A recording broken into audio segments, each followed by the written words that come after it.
আজকে আমাদের বিধানসভা পশ্চিমবঙ্গ বিধানসভা থেকে আমাকে চিফ হুইপ শঙ্কর ঘোষ, দীপক বর্মন এবং মন্য জোড়াও আমাদের চারজনকে মাটিতে ফেলে মারধর করে আজকে হিচড়াতে সদন থেকে বাইরে করে দেওয়া হলো এবং সাসপেন্ড করা হলো এই সেশনের শেষ দিন অবধি।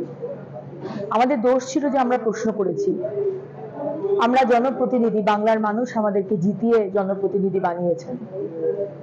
আমাদের কর্তব্য বিধানসভার মধ্যে প্রশ্ন করা।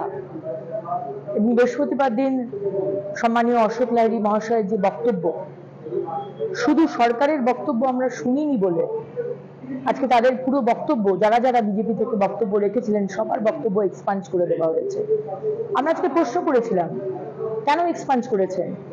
এমন কি কোনো নিয়ম আছে এই বিধানসভায় যে সরকারের পক্ষের কথা না শুনলে, তাদের বক্তব্য যদি আমি বসে না শুনি, আমার যদি মন না হয় শোনার, আমার যদি বাড়িতে কোনো এমার্জেন্সি থাকে, আমি তো বেরিয়ে যেতে পারি, তার জন্য আমি পড়াশোনা করে যে বক্তব্য রাখবো সেটা এক্সপাঞ্জ করে দেবেন? এটা কোথাকার নিয়ম? এটা তো কোনো নিয়ম নেই। কিন্তু আজকে এই প্রশ্ন করেছি বলে, আমরা প্রতিবাদ করেছি বলে আজকে মানুষের যে কষ্ট সেটা নিয়ে আপনারা কথা বলতে দিচ্ছেন না।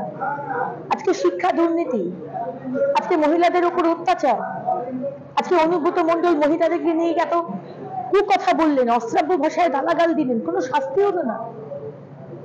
আজকে স্বাস্থ্য পরিষেবা ভেঙে পড়েছে, এইসব বিষয় নিয়ে কথা বলতে দিচ্ছেন না। প্রতিবাদ করতে গেলে আপনারা আমাদেরকে মার্শালকে দিয়ে, আজকে সিকিউরিটিকে দিয়ে চ্যাংগুলো করে বাইরে করে দিচ্ছেন মারতে মারতে। এটা কোথাকার নিয়ম? এটা কোথাকার?